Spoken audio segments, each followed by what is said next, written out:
उभार अतारद मरकरी का जो उभार होता है हाथों की पामिस्ट्री का सिलसिला हमने, जैसा कि आप जानते हैं, एक सिलसिला हमने पामिस्ट्री का भी शुरू किया हुआ है। उसको मुख्तलिफ उभारों को डिस्कस करते हुए, फिंगर्स को डिस्कस करते हुए हम आज पहुँचे हैं बुर्ज अतारद के उभार पे।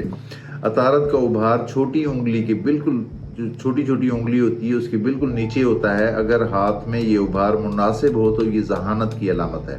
ये लोग तेज़ रफ्तारी की तरफ मायल होते हैं, उनको सफ़र का बहुत शौक़ होता है, तिजारत और सनत में दिलचस्पी रखते हैं। तालीमी लिहाज से कामयाबी उनके कदम चूमती है, मुख्तलिफ उलूम में उनकी दिलचस्पी होती है।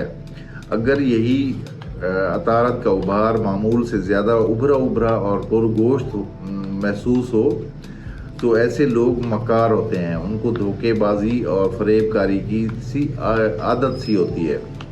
कम ज़र्फ और बढ़ चढ़ कर बातें करना उनकी फितरत में होता है। इंसानी कमज़ोरियों से फ़ायदा उठाने का हुनर उनको पता होता है। झूठी रूहानियत का ढोंग रचाकर दूसरों को चकमा भी देते हैं। कारोबारी लिहाज से उनको सूद का कारोबार ज़्यादा अच्छा लगता है। ऐसे शख्स से हमेशा बच कर रहने की में ही आफियत है।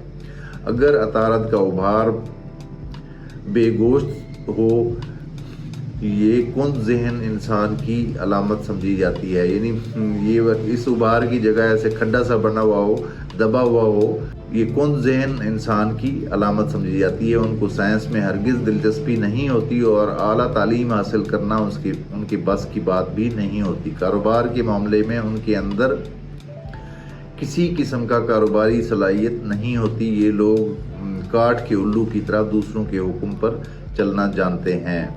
तो ये थी हमारी पामिस्ट्री के सिलसिले की वीडियो, उभार अतारद, मरकरी का उभार। और अगली वीडियो तक दीजिए इजाज़त, जल्दी मुलाकात होगी। अल्लाह हाफिज़।